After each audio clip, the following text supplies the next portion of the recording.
Una good morning, una good afternoon, una good evening.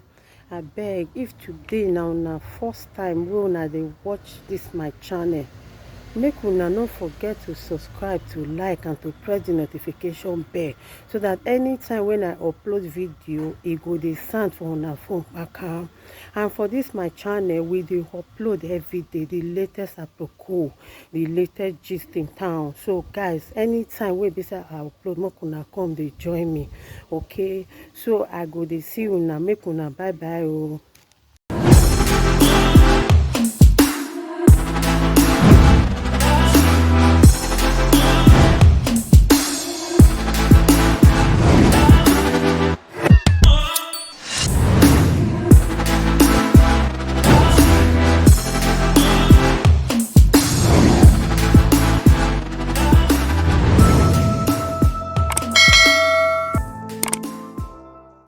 That's a do. When the Italy, yeah, no. So just propose on my mind or her, We promise ourselves that we are going to marry, We have already sent to Benin, Plan about how to do Okomo, yeah. As time goes on, I don't know that my wife is a woman standing on the road with ordinary parts. Then always is a woman standing on the roadie. Then always is a woman standing on the roadie. Well, so I say she's a prostitute. So I said I answer available. Prostitute. All those women who stand nearby the road, That's what she's doing. I just turn back. As she just see me, you're in that bush. So I continue going where I'm going. Many things, atrocities, So brother Zedo. The last one now. Brother Zedo, no make na the last one in Eva una mommy. The last one in Eva una go to Fiore. Video sex. A woman na often make be or send the group. Only we send the carry gear my way baruwa. And I will make it be or not. And I will get it be or and I will know. No women will pass you away at the end of the year. The Bima Okuna was a lot away pastor Yashi, Erin, Miona, Beggy. But the day I be way back, what you go. So I was trying to stop her because of the love I have for her. But Amamie, Egbo for me or I don't know where you want. No, Korean I see Babo. Hello. So for me, I got a book video for my life. The another one, where Papa Jiro. Una do like Papa Jiro na rebeti. Papa, the Pasajo, no one muye ni wina. Osigba ani medu mwe woman na wuwa. Omo member of Nigeria, he said he go give. He subscribe phone here every month. But at the end, it's fucked up. What beg go? Omonuma bie wa send go give. I want you power no. Okay, no way you are a good man. So she take me as a fool. She take me as who don't know anything, And we come from the same village, Urunigbe. Of Urunigbe. I will women. Yes. I will women. No, na what do na we?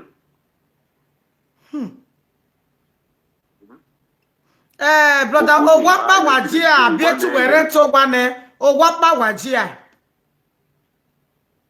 Me rogi me. Yen bi rogi yen na we make us take here. A woman now, we are away gbase. Hello, brother Ta. Toge wa we gbase, we come avinye ta. Ta nu giya ya leni be story we.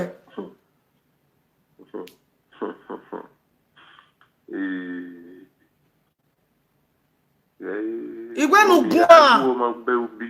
We are away gbase. Ta wa we gbase, what am I we? I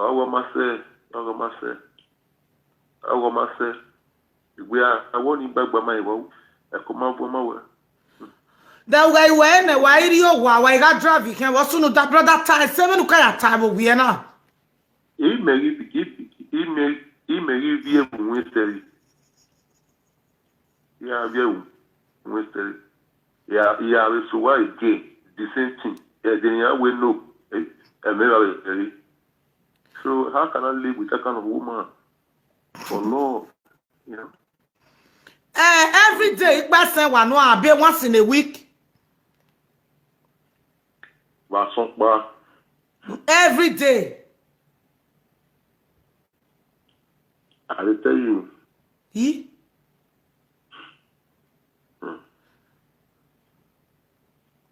Then I want to be a forcing ni a me up me brother go on. You on a boy si money can ya learning.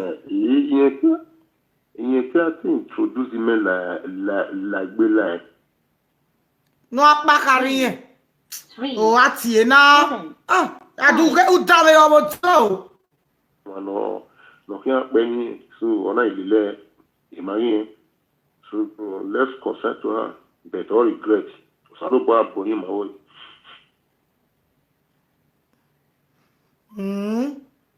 Iko ni Louis bi anya wa ven we bona.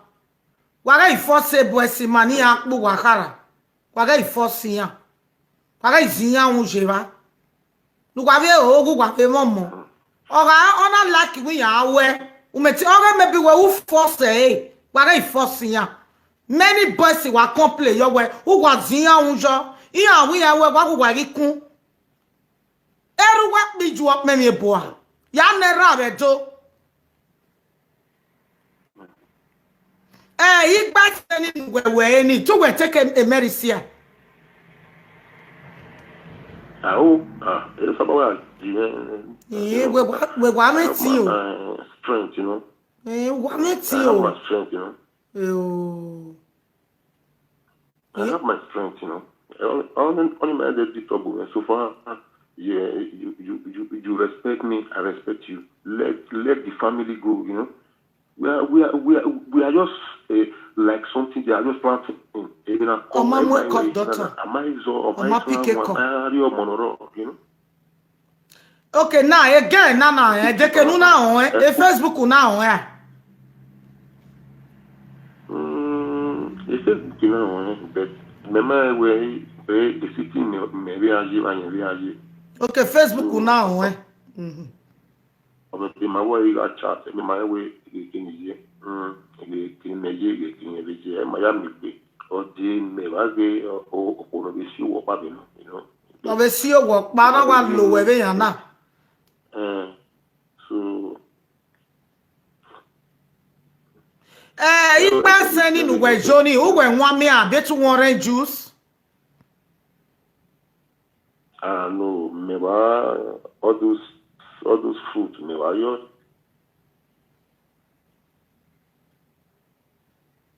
never those fruits, you know. Fruits were yatting a jig bassin. Oh, the magic bassin, we be met. Or sending none. Eh? Jig bassin. Who qua?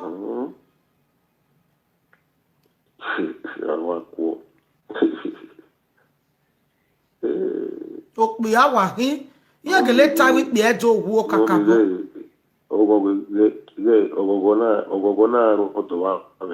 I will buy better thing. Oh, man, no mawaking. Ogogona wrote the one. Ogogona wrote the one.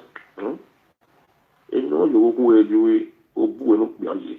You don't feel kind, you don't feel kind of fellow. The thing I my way. As I know, I would be well. Where I give out one feeling about greedy. Oh, ye, anywhere. You be our he. Quick one way or be on it. Oh, ma, you don't beg her. We love you when they go expire. I think in your room when they sin on what do hate it again. For me, if I hit them, well, I'm over like imagine. Ati oko ni munu we France. I never will come on about. I never will come on about. I know we not try. No weapon in case. Never will be living many things. They don't know what come on. Because it means things in a big way, you know. Right from Nigeria, not less a more than the hardest thing, you know. Amana seke no kwe yo majene ogwe veva mutia 3 ogwe veva mutia so we relax won ono na ma be ti o salopua ono na ma wa wene no do we mi po we kenoje won Mami ati na brother we ojo no do we mi po we kenoje won urere Christmas anu igwe wa kemi ana akokigo nu we chopping yeah, wa ni ade no akokigo wa ade we the covers every covers nu kan lo we no do one wow. He said God, you are free from bondage. Congratulations. So it's well. The next thing I hear when mommy jore, irie France now. Okonu mu me mabo igbagbaro na he. Una re o resi gbavo re go ma. Do se to tan avec enoje won. 3 Ko. Esenu me mo san we o. Salo buano. Okay. Ko more blessing o saguero. Igogo nu e. Ama. No we. Afio we o. No when let us hear from the lady. Oma pick call. Owie me buy ma. Facebook on now. Hello. Better what watch we. Even na voice o. Oma pick call no sis. Hello. Hello, mommy jore wa to pe. Isela lo we ojo. Wa to pe mommy jore. Ise mama. Ka mama o ja ma ya gwa wa o ko no le lo gwo we gwo na. Iwa mi no ba we na ina wa beje ti we. Iwe ye ka Italy. O ko no ya lele e fo wa no wa me wa ni mommy jore. O mi o na o mo se ti ma ti we ni ya we. Mejo akolu wesi na mama mega atie wesi we ma pike ko ni matebe nunu we mi no si ezo Ye ma ti me. Itie we abiela nu we yeri ni meje ni ge dila no ri eme itie we o O ma na o mo ja o so no. Wa mo ko no ni. O ja gbo je yin. be ba sunu nu wa yi Okay. Oh, God, Bonnie, and Loamu, I belong to God. He's only maybe we're going and not then, now be on auto. He go about Facebook. I took the one lava, but in a way, what they know, a one where only one may Italy. You will need me, or we will need me, I think you never will need me. O vi lo ni gbona wo bi oka egban yin kini e gbona we da lo ni le bo ni ma mu me tu be na na ogele mi we wu po a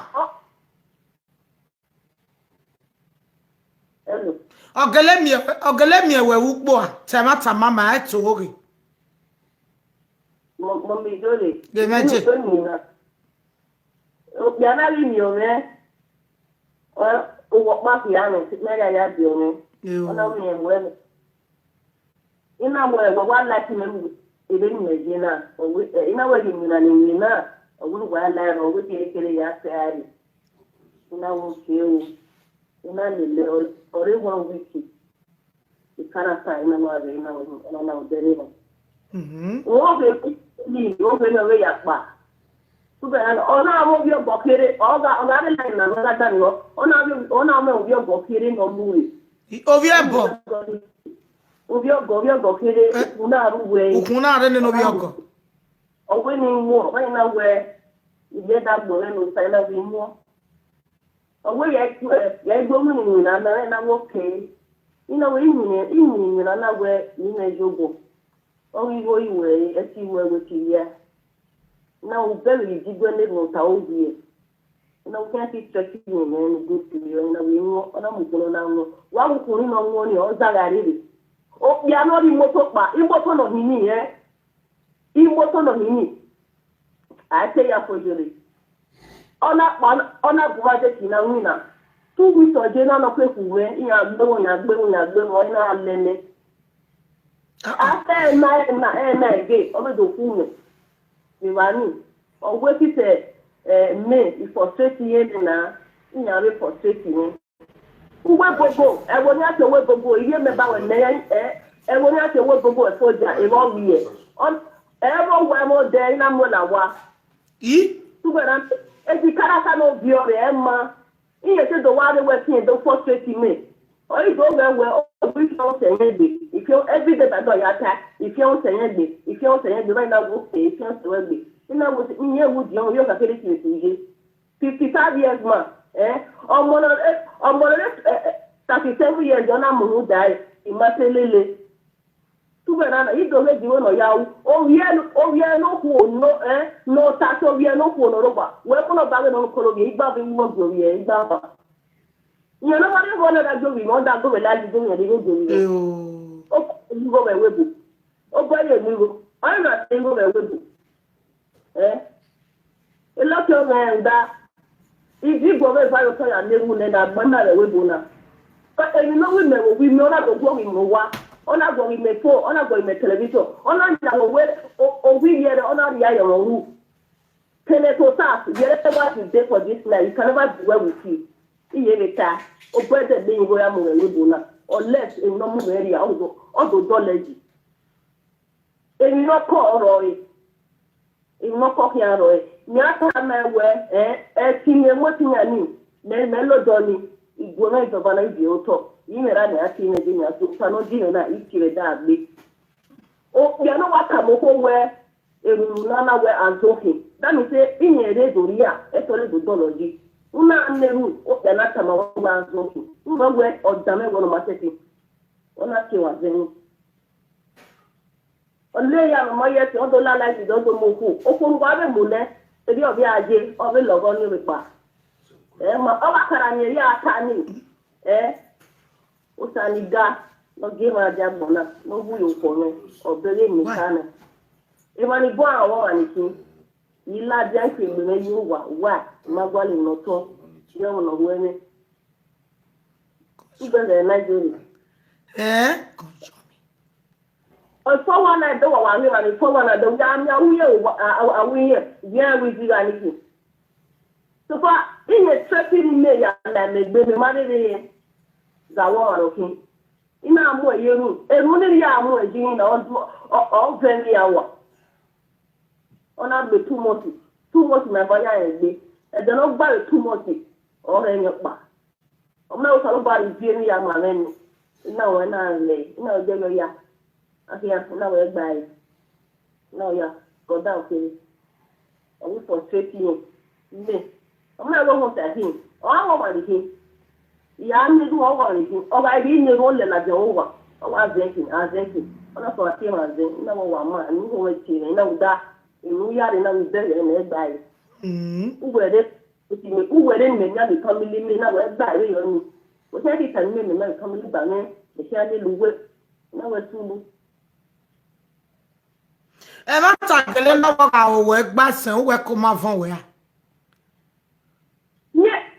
Ye wa ewe only mena le ni ye ime le mo mi do le bi ime le ne ogo mi e do werere e kere ne wa de fa every day by day ni wa yen ya tin keri bi ne owo ni ti keye iwe iku o da 40 ne oga i 40 ni iwo ma wu o to be wo gbagbe wa o da na we wo ori a ife ni ho iwe uwe ni ma we ni na mi mai ere ni re ba ni na mi mai o to be la ni e da bo pa o da ni imune ta bi no ya fi ni me o mu ja o jewe o tin we ule no ku o me se wa wuju egwe we na ki ma wo ko na o sa gi egwe mai tu be na o mai ori pa na egwe o lo ita no brother bingo ya mo e no mu area o brother bingo ya mo ewego tene to ka te kuri ya age kan ba bi we be no gwe ye gwana na gwe ye ji winu po Ijo. Okay. Wa no ban akela new year. Wo? Ebani inani ni ajo ni ona. Iwa be no ina we inana. Ina we inani ijo. Ina we no. Saya mewe. Ori ome. Omo no sa keki. Ana ina so ahe me na nya wo maniki. O sa tie no ori inya ni nina. Ima idele wa bumebu. Emi afese no tamane. Oro na ere. Una tika na we. Ipa o ma we the dead lele lo piano ma o sa yesu na we lele na we uwa deceive me na deceive me na we si na mu fa si do wa ge lo ho mu to ta mo na ho na we je je no e de so shi na zaga na we ni kare o ga ji na we da ni bele u ma o sa ona wo na ge o ga ipa o wa no ti ari no ti ari no ya kuke Oya gbogbo ariwo gbogbo ma wa nke eri eni na ya na wa okwo tawa mu na o si we na wa gbogbo na na se yo o ma to ame nya ni bu o we ra ti na e mo ma ri mu ni bu o e ko wo tu be na o ti me ni la no da he me ta na ona emi ya se no tambe Ota mi me boti me ya se go ni o pe ya se du ona aru yo tele no ku ase bi na se bi je na se gbe da na aru ye ya fefe ugo to aru ku o ya no wa ewe be de do no we I want to marry you let's sorry to marry ore do we no pa let's sorry to marry o ko no me o to ta o ni gbe we o ya ta na o we ti ya marry ewe I want to be careful. That's already much. Already we no pa. Oga me fe ko. Ya adam he no ta. O we na to chop and go. Na to chop and go. Ina wo bia na. Ni ma no mo ni gugu. Na wa le no for say to be my ever. Mo nya wa. We ere ke no wie. Uwo ha ya wie. Wa do tamane. We ukia do logo no wanije na wo tia tunu na to chop and go e de no re e de no ba 2 months e do ro bo le die ni e pa o ya we e no lele ne so biwon o ma ti biwon na re ni na pa o re ni na pa ni na e o re se na ye ni je o ko we so na ye o na gwa ro lele ya so na gwa ro mo bu ya gbe mo ina le ke ya u na ma ni ya gbe won ide lelelele ina ri gbalebe ise ra ni na abeni na kuwe igba ni je ra ni abeni na kuwe we ni ika ije gbe ni iya ka here to ki wo yo mana ifi wo ye ide ya de yi to wa na to no ba yu ko me bo mi na uda e ki na ne uja na ya na do na we do mo yo je we uwu na no gwa no me na ibi me mu ibi me di me ike ti wa do gu ofi ya no ma ere na we ike ada wo ba na we irijo na we to ro igbe se ba na bi na wo de gbegun ma de ki na we na we ba ni na ri eni gba legbe oyi bu ma de be na je we onono ba no go me na le adi wa na we ike ada wo de eni gba legbe na we fu bi ye na ye ma eno se pe emi ni emu na eri ya o ma jire de na ko ma re ni ye Ni agbo kakabo. Eba ta no we ogele do mu we ke una wona wo wa pege una wa le la wo a. 5 days ya le la wo 5 days. Kiri bi to jene meje si na wuna. Me wa ya kian. Ona paki mo so na paka yi wa. Me wa be na wo na wa re na de wa le. Ona de be le le ni. Do me imo to no mu TV. Ni ma ye ke no mi la. Le mo yin ki la ibe na na ize je la do we na do gbita ye wo wa me wo na do gbita ye wo ike ogare o ize yo we ro wa agbita ye wo na gbita ye wo age yo mu area no ke ji wo dawo eye baba na o yo ja no ro o dawo o ko na ba na mo gbo e ka wa go fi we yo ni da wa But ugweze mata o ara nerun jangi o mo mana gweze mata o afeto rin awe Ezemata who I am winning case now without the truth. I tell Baba, I told you, I told you. I never tell you, I told you. What? Ebe ya no tala no ga mata. Keru no really na gie. Also egbe. But omana na ga oge no o wa return igu Egbe ni avasi we. Ma when we ban one bet o ga mata. Ezemata wa ya win aya win case. Ise nota inomu meria.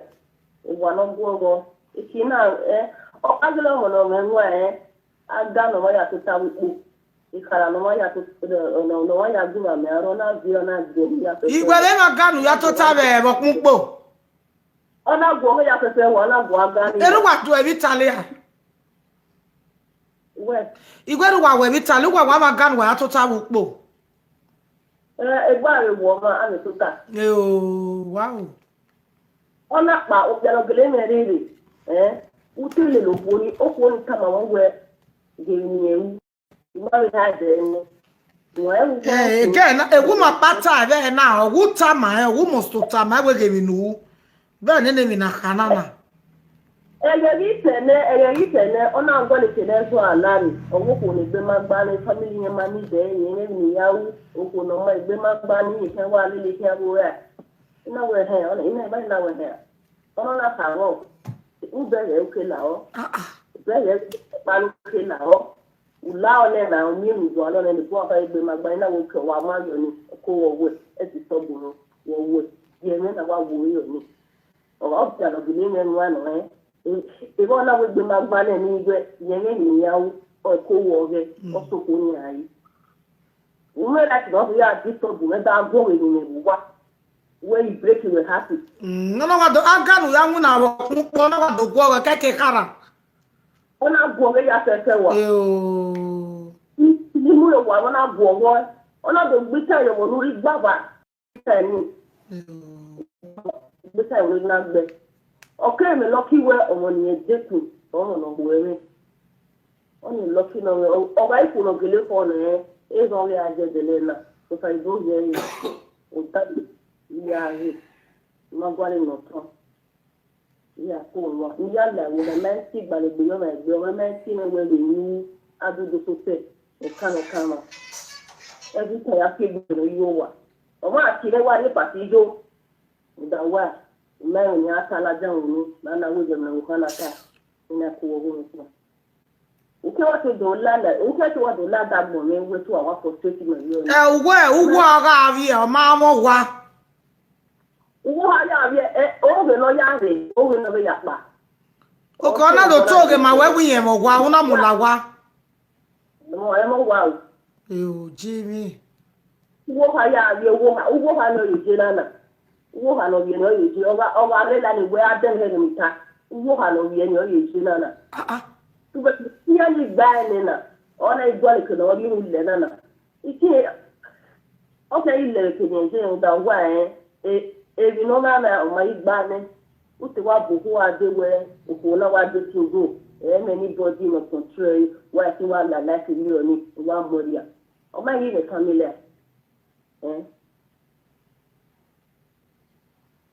anu we ke friend de o mejo wa one day yeah he was friend o wa there about 1 week ona wa re go na re ni go do ra ju 1 week wa re ni do ma ju wa na we na keji na we no na we ko work in keji super na ni do de na ma na wo na we awu ba ga tiya na wo pa ko no pe na we ile mi ya we na we me o sa ko ni we na we da we so mi na gele wa ko ne wo na wa wo ni wa gele wa ewe o ko na o wa gele wa mi wo aleje wa no wa fo na o ta le so ya ibo o ki mu da le gbaba o ta ma no ko na fi ogbe na ko ta na wo na wo bia na igbo ba se na ma na ni ya ha o npa eri ni o yo kaligba no o wa me bo eri ni ji yen e bo ya wa ga na na mi tai na wo ni wata ma no wo bia na o ni ma mo na ila o na o ni je na ni la o ya la ni mo ne na wo ma na we e ya mo ko Even the king also near that one. A king out to make him a day. Imagine not to new bonazo. In no one yard to look better than one on there. And I'm one on it. Oh, it could be very long way. Yeah, bring one, I don't know, or one thing when you mean I wouldn't have the one when I bring one in your head. In a way, you I'm not that before my time. In a way, no, the mind is the balloon. The balloon. The motor, you never know your hair. You never know your fear. Imoto no fini what do any? Even their momo. On a yard. Even in a month, a baffle. On a 100 euro. Money gone and a sign. Banana. Many things. No boy, they can go and see. Uda wale loma on little one lele, a way well look. On little one lele way well key. Ule loma a way well key and a mano. Ukuri and you both died. When you go over boy. Every corner of red, they would die. We will not soon and you will be. That not take from me yet. You won't say. Uda yebo sesi ni. Una we amajene yebo on we deku or we go. Boy warrior ni. Any ati ego we every meje or yebo dano. Abo wa you have yebo dano. Uto me ma go fi ni oni. O me come ni ime mu yeru. Someone out am out give me ala se lo ndo buena ya. On a shawo. Economic daily with the Yakin or Otia Shawo. Oh, yeah, oh, that no engine, no here. Oh, that no secret, no poor, no here. Oh, I tell them my word. Or that name, no, it's time on that, but what don't see a shower better who wow here? Who are you? We call you any, Yaga. Oh, your dog got to what? What?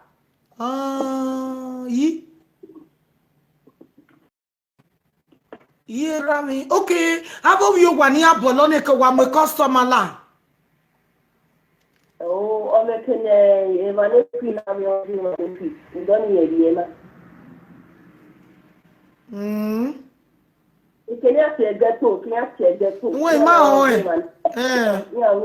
you want me, but you're not that pro, man, when you were why you then I'm gonna give. Oh, yeah, what you are born, yeah, he me.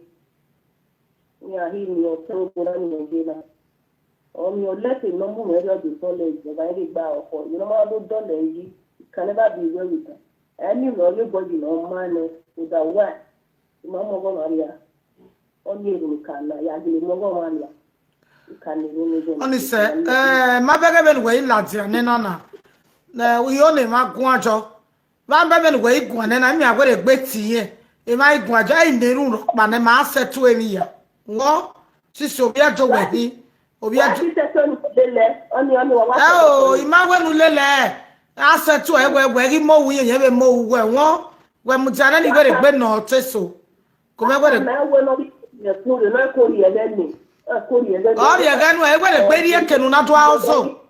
I went a baby. No, Mary. Oh, I discovered that way. In morning, and that way. Oh, no, sir. Mama, help you. Mama, where me be? Where me be? Where me be? Mama, where me be? Where me be? Tali. Ya gwale normal job where we be again. Ya gwale normal job. So that no make a team when we no sati weji. Ume be do me baby understand. She's ume be why go be again? Egbe o iwa go egun as a sister. But we again egbe la upono de. Ge wa head in December. Ya gwale kebi na wa gwale normal job. Always see no man have respect you. We do respect to ko ya ga mi go gbigbe again. Iye respect gbe again. Ime mana tamu we. Ina mo jakiwe. Ifi antinye. Ama me pon ye for it. Agbon ye for edi ga gbegbe again. Aso iwa ya gbe. Afare wa we ki o ma we. Agbon e for the irrespective the level. But when mama would be said job, by the jen, I know quite normal job. When I Italy, what burn? What? Osawe never need Jesus. Osawe, and I can't remember not good back. So we are having on in Mekoni here. Come. Mama. That way we no more area.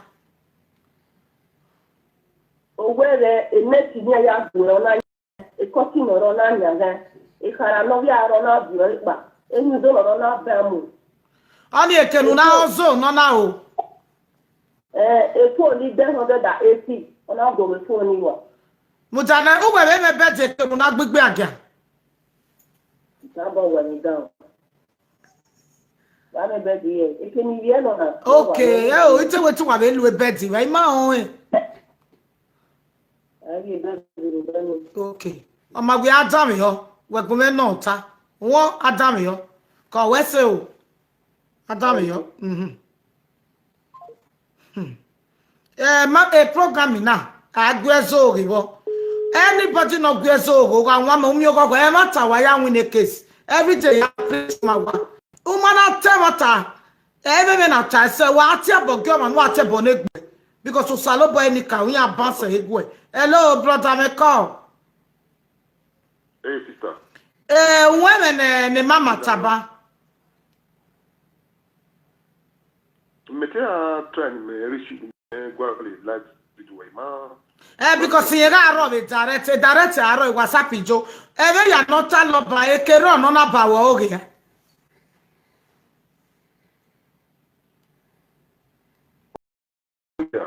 Ye calling now, or Talemi Yawe, Ugori me, a can also wear Ukbo. That don't go Givani, Agani, Yatota, Gogo Karani, Yagueva Miaro, Ugogo, that Uguawe here, can never tap win a Vitali Ranuvi. Egbezo brought out. Me.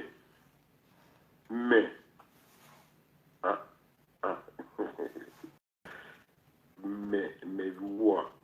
Uguajana, and then we make one a watch it.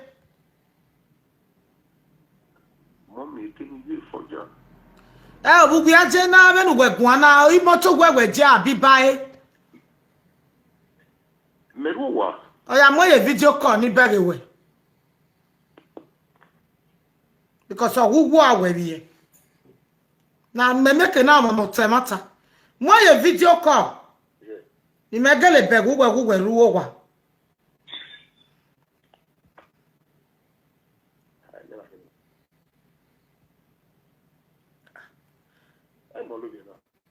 Bagbe ona kene ona owa very ona na esili we bagbe ari toilet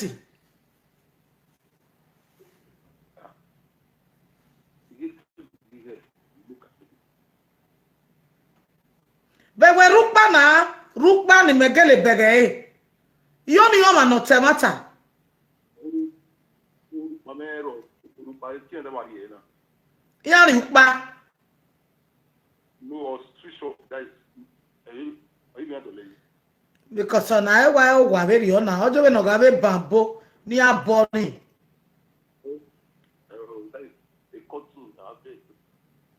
egbe láti ba kere ni mepege yo ni ye de mata yin geleta me ko se mata me ya gwo ma láti enwujo we ke enwujo ni mebege enwujo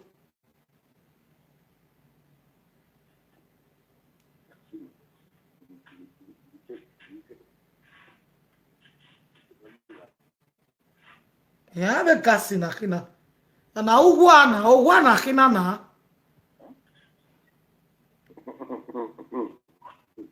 ugwa na kina na sister we ma ugwa oji ale na ugwa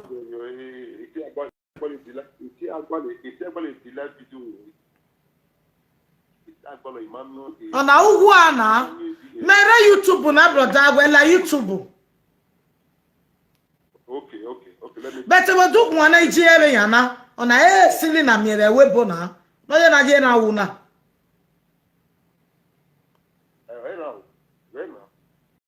So you very ukpa Italia. I ukpa be Paris.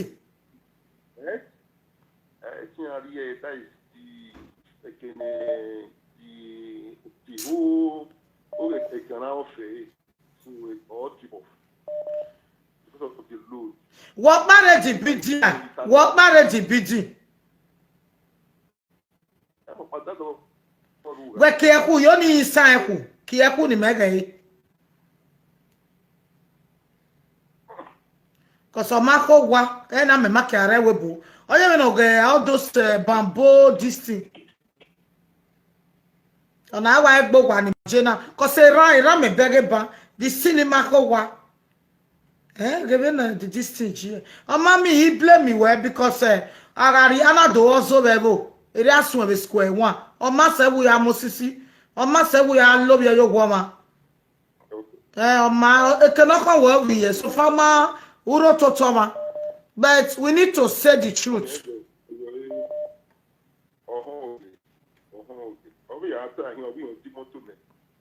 Oh, ama we e dimoto no e. O wetin here you go no e borrow. You go ni here no e borrow na ya dimoto. O mata we e dimoto no e o atemata. Okay, now aga no ya gbigbe aga mutia. Aga no ya gbigbe aga wo se nu na ya gwo ho e. Me ko mejiwa abi ya wa ekini meji ari wa ni gwen ni wa almost 2 hours. Sister, but who join una do buy one naked when ba ni na. Ada we ye kebe to a friend when you let time we ye also. O mata ma we ye gbigbe aga. We in hospital. O ka we ye na hospital. O come on. Dem video call. Mo ye video call mo ye dori. Mama udame who time me ye wu na hospital. O mata me ye wu gbigbe aga. Brother, Sister, idame o.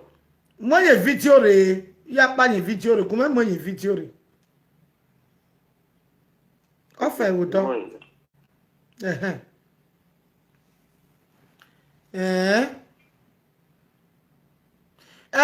Owe bedi ni ye de, una be gwo re wa bedi wo wiye. Ebedi. Mommy, I think so. Ihe ni ave no pikin that eji ba watermelon. Iga gwo re ebedi. Ina ga gwo re ebedi. Eke no muna na egure ma gwo re ebedi. Mommy, mama we na we ma gwo we bedi. Aha be aga ka tubi. Obe mommy no do magama. Aya mafo. Mommy, una obiagwero for almost 2 months. Okay, my you mean is you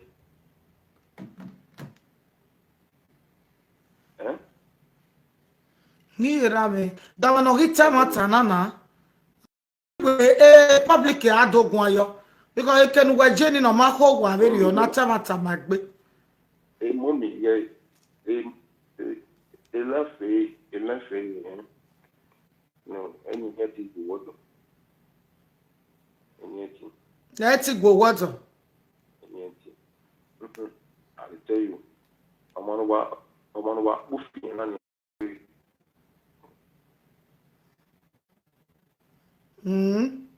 use on to wait, use on to Am I no hit mata but na salobua. Although you can't see I know you can't, only woman, other woman. Yet him why you call. And so that you know what we are reply. Mama, why team with my why there not be any when we my value call? Mama do wash him, You know me my wo and kaki no me my yaje call. What?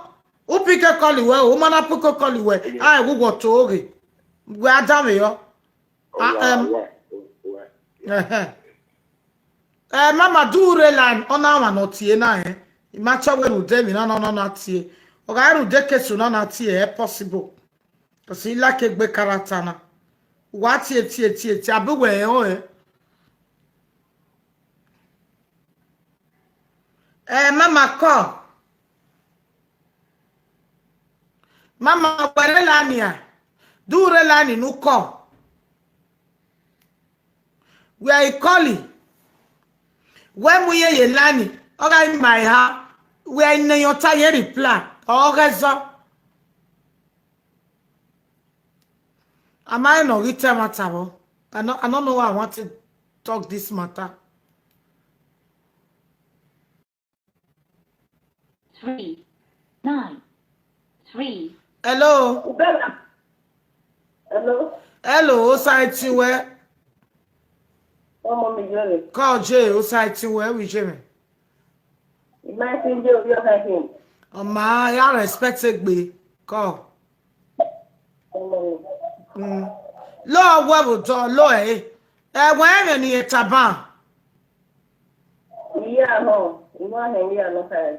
Ìmọ̀ ẹ̀wẹ́ ètù ìyá ẹ̀tẹ̀ màtà. Ìyá òun nànyànyànyà ìyá ẹ̀tẹ̀ màtà. Wọ́n á gbọ́dọ̀ di truth ọmọ sàn ọ̀fẹ́ màtà. Ètù ẹ̀tẹ̀ màtà.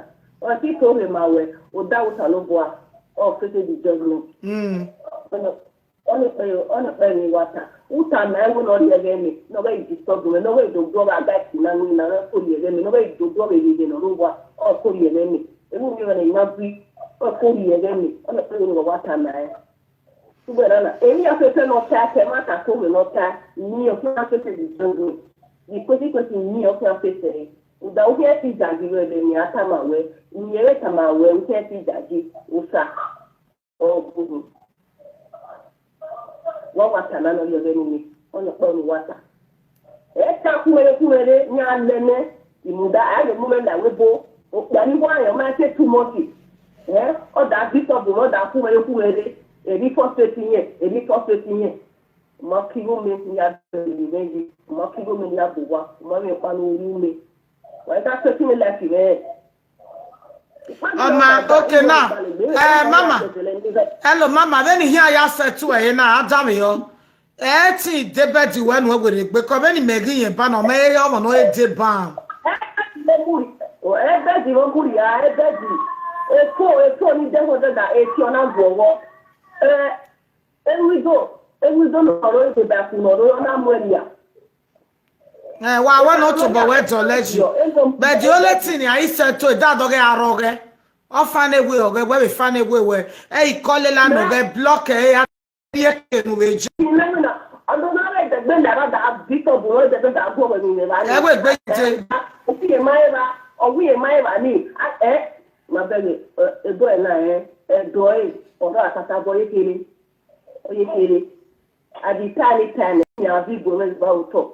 Ya hi ni ọba mi agbo na re wedu ye no do ni ibe ta mu wewe ime na re hospital le na baba me u ya baba bo kele le u ya baba me una emi ni u kele ni na da ti mejo da ti me bi owo it can never be well with I call it ya je no o gbe ni no tayo me gbe ni we e hospital me na ni na bi me no tayo wa o da bu salobo Usara ata iwo ni idiyan ka ni usara ata iwo o de jaje obuta mo ri obo je ki amani ude o se lo kai wa ni o bi to wi ma yin imata mi ni emi ekeni na iba do na ada do go ga lo Wetin ye ra akin abo je hello mama lo enu ya watch me lo wetin ye ya pop ma ye ri ya drop ma ye na wa beg owo kin ye uje panta bra mu ti awon kun po iye na gona awo kin that's right o no de me ya ni no go de me ya ni go ona li ekeni agbo me no re ba ni o re tamale ba ni aga ni ye go boy ni de ga ni ma ni amudia o ti yan ya gbe go ona ya eye pani me o me wa howo udana Wabume inya no ko yede me no be do bunga de ki na wina da ku me ku mere no be bunga de wa da ku me ku mere no wa ko yede me da je de se ni je ima o li tie ku no to yede iga ri ni gbale de baba no fu ne ni so fa o ta o ya he wo ko ema okay now dagawe na anu ya gbegbe aja udowe ne madangare na odenye dikro bi ade na ekelu we na gbegbe aja ye jesi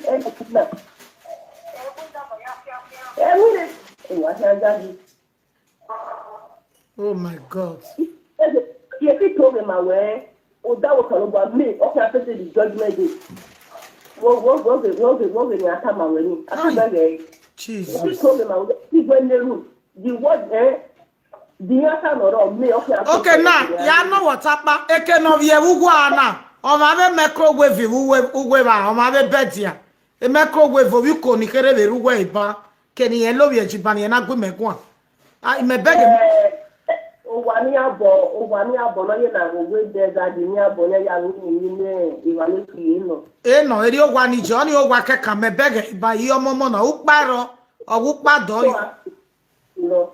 E de to ati no. E wa no ma ha na pay.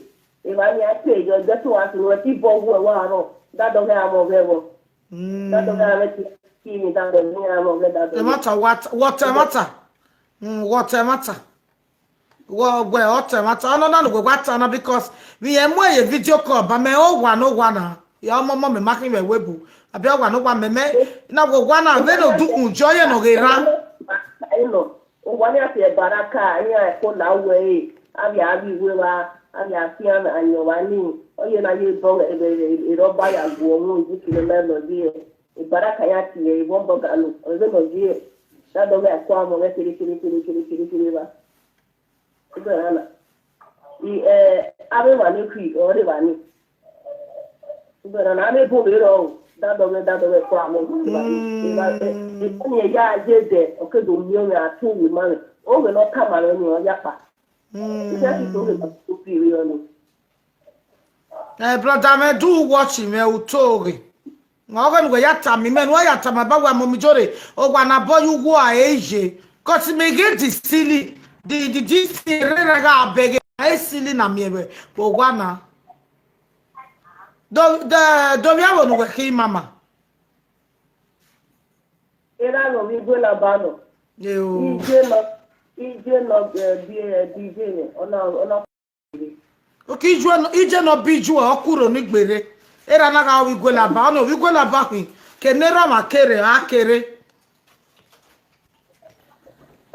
Ebora no bora ona kamane owo bi du ehin owo yin eyi na wo so fa ezori la egbe ne owo ni o kaligbon kere eri en me bo ni right now we want na we da ni e ke ti wo show na we da e da lu ti ewu ni me le ma ti ni bi no ni gbe meje na we e bo na ono na mu yo na wa te na ono na mu na we da hi na o saro ba na o yo ko me bo me ita wi wa va o wo ya no ma wo sa ilele wa wo ti iya meru jo wo ko ni komi to bo sa ro bwa ni ndi tai wa nya we o ya no ma wo sa imu da inye ni kami ugwe ni sa na siga jabo na we dey try ya ni any body mani wa le na we dey belele ni o na we dawo so fa e no wa ya ri o wa ni ne wa ye ri wa gbo ra o wa wo shi o pa me ya ri na wo no ikwe ya so aleku ije mi ada mata me we no pe wo pe mi ebo ya ta me utaniga punishment yo ina ra no ta me ta punishment o gore bi bana ya gwa liwo mele mami ya ta me imona le ta me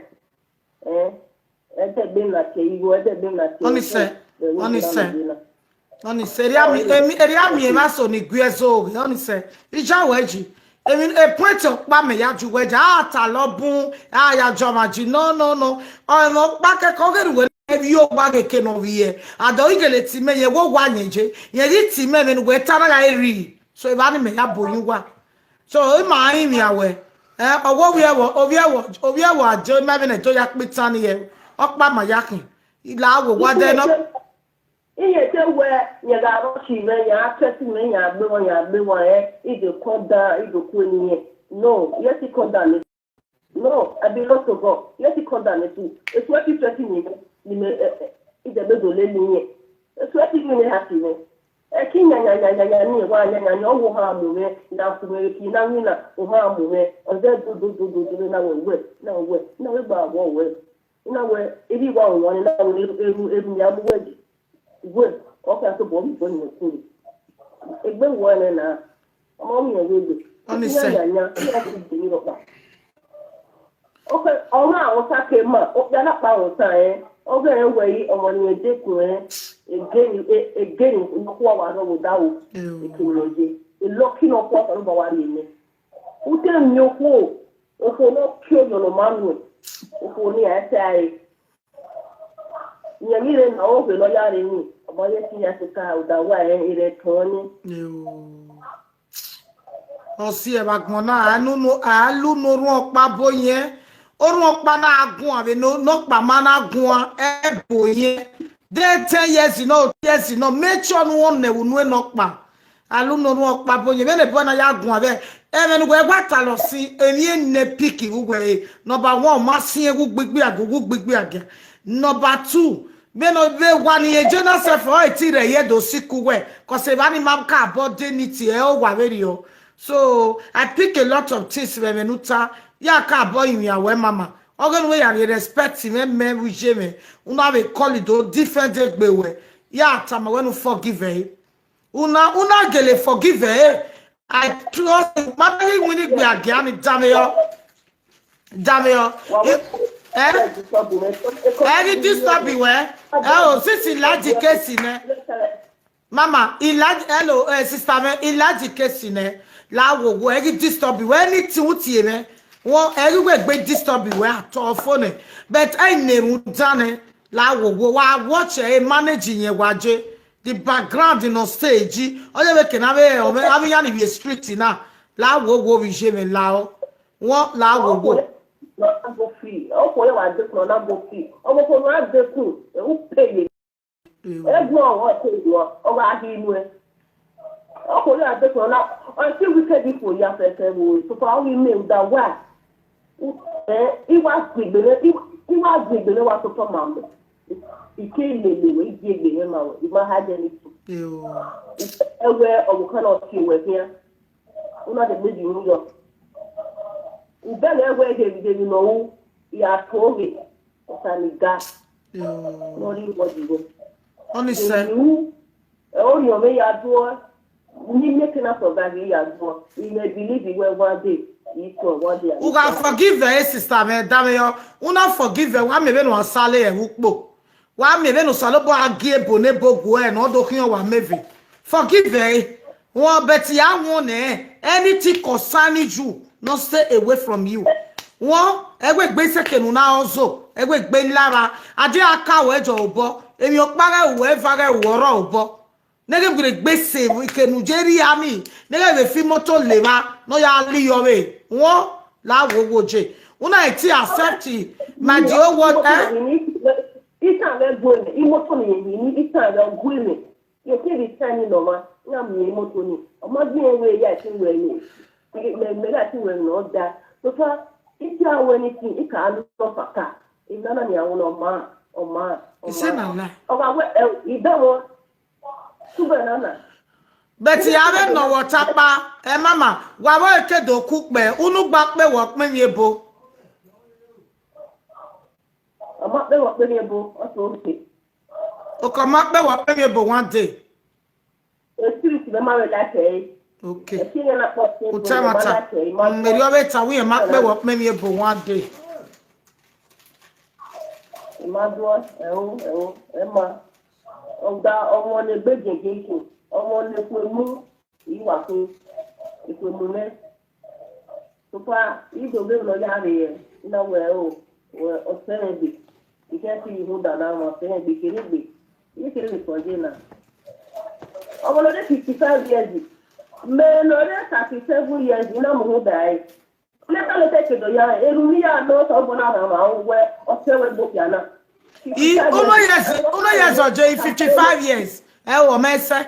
Wo 40 something ojo. No no come we o we 43 years. Na okay o we man.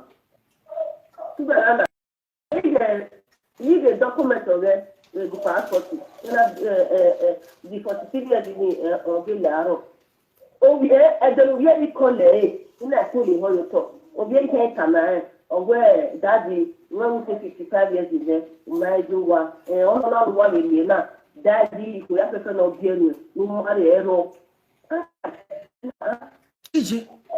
What I will a full of hina, in a okay, in a cool the money go up, the money go. So what a day be nowhere, age, no bucket can. You must tell them not what banana, okay, I'm moving your talk. Anyway, now that, oh, no, ma, and you are in a G. One of them, what believe you. That yes, all you make a car, Bob, then anyway, yes. If we not know you teach me, so far. Oh, you know, ma, what you're dying actually living. Let me say, what? Me, I want it, but I mean, I call it with it.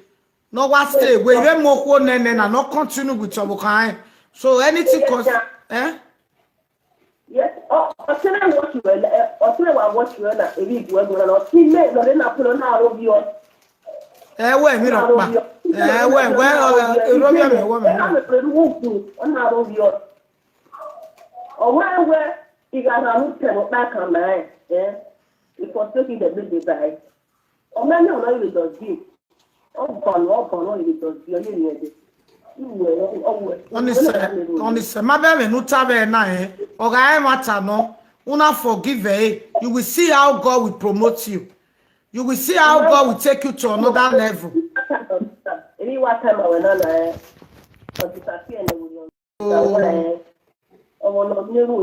Okay. Okay, that's good. Anything you get a you can't hear it. You can't hear my time. Yeah, boy. You can't matter. You go my way. You go my way. You can't matter my way. Why are you waiting? You can't come on your woman. Go Wesley. Salobo Adeba Wesley. Wesley, no not forgive her. When I walk here, what Wesley? I name where. One lemon. We don't want to let me. Not to know where. Oh, Lenway. I'm going to. Number 2, why item with be marriage in here? On the lawyer, on your phone. One year, I don't know what I will marry you, and you will keep say at the table. You want me for the year, you cannot feel it here, in a way. Or what we want to put your papilla on and what. You're not feeling some mother on that. So far, over here, you go tired before.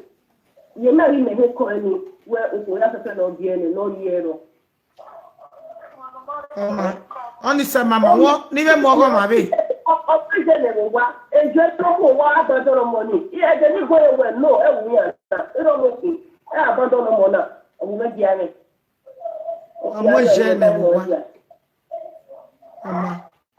Call only say. Go back call her with it, but I might not stay away from you. Oh, my baba. Eh. We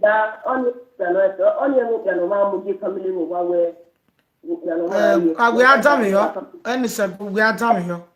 I done here. One call J. Eh. Oh, your mama no mama no temata. You want no temata, we have.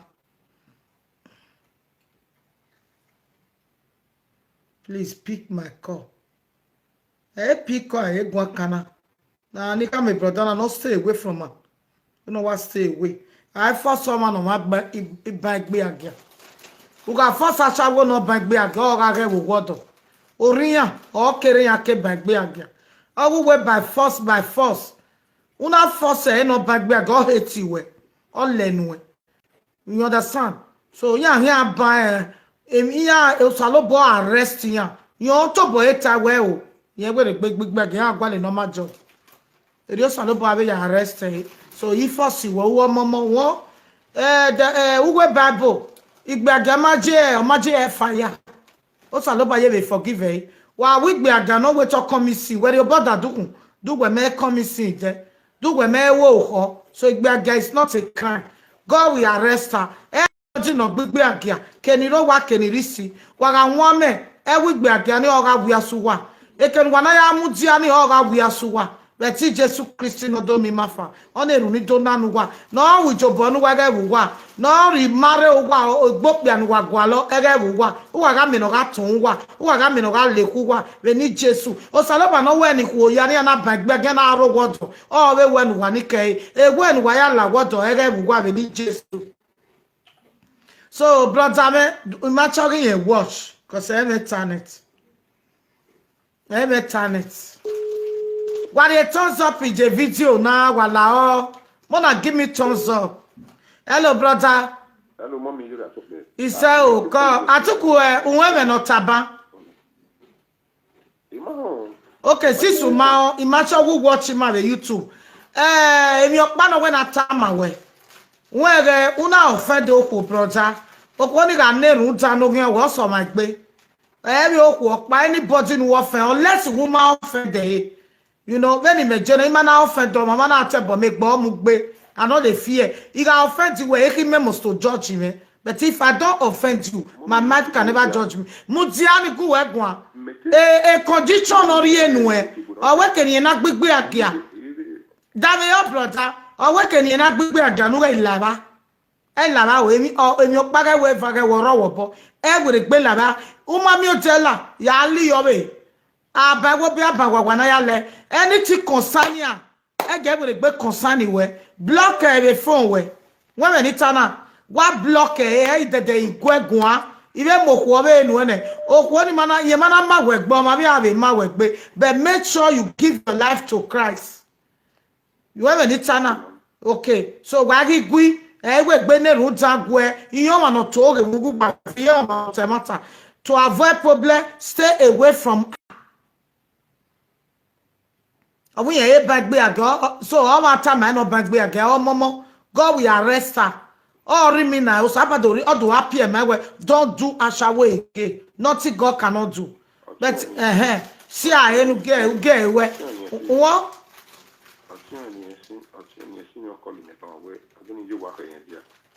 I tell no see me. I want to go out of your Nina. I will go out of your team. Anyhow, when you tell Waka Yaja, who know the yame, I threaten on my webo. Cause I never wanna play happy families with you, but I like having you around. I'm fully